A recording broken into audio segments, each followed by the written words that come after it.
I saw great ways that businesses were run. And again, I'm in a service industry. I like the way I saw some people that I work with treat patients. And I liked some of the businesses that I'd been to, some of the offices, how the setup was and how they had state-of-the-art equipment. And so even in my mission statement for my business, it's all about how we treat our patients, giving them the best care with the best knowledge, with the best research. We now have a research corporation. We'll get into that in a second. But also with state-of-the-art equipment and a facility, and that costs a lot of money. And I can't believe, looking back at what I was with, I think we were 5 people back then in 2000 and whatever year it was, 12, 13? Before, no, it was before that. Oh my gosh, 2008. 2008. I'm so bad with the numbers these days. I started the business in 5. We started doing stuff in 8. That was my first loan. And now in 2020, we're 60 people in a 15,000 square foot office. Was a 5,000 square foot office. Obviously, there was a new build out. And so I've gotten to be where I wanted to be in what I think is a short period of time, but in a really efficient manner. I don't have any leases to any device companies. I've got one loan out to outside of yourself.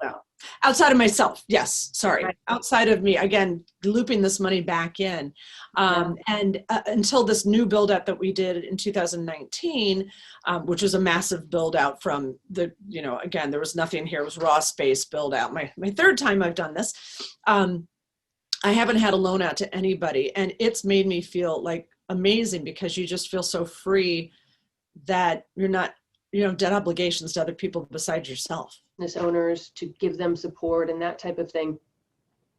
You and I had a conversation, and you had a very different emotional approach to this.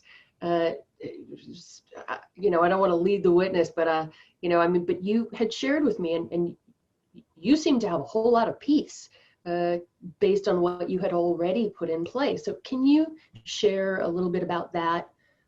Sure. So basically that is before we did the things that we have done together, I always thought of money as terms of loan payments, and basically leases and signatures on papers and all these people that I owe money to. And everything was going out. So there'd be multiple different folders I'd have of people that I owed money to for whatever reason it would be. And then once we started doing this, I realized I only owed me money. And because of this self-empowered banking that I've been using since 2008, when everything shut down and they told everybody to go home, I sat and I looked at all of my self-empowered banking numbers and realized that I had enough money without having to go to a bank and borrow from them, at least to cover payroll for my staff.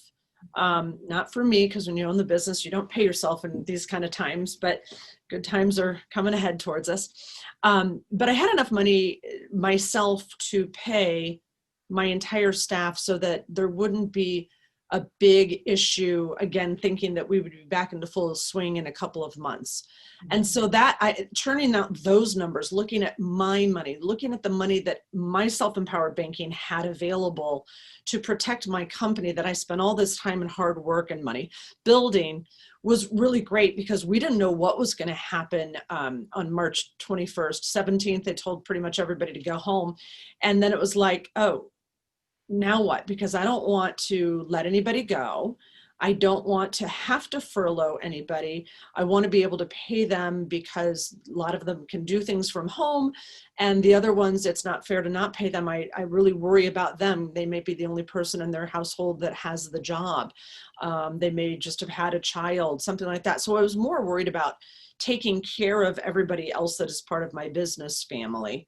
But I was very secure in knowing that I had an option of using my self-empowered banking if I needed to cover that.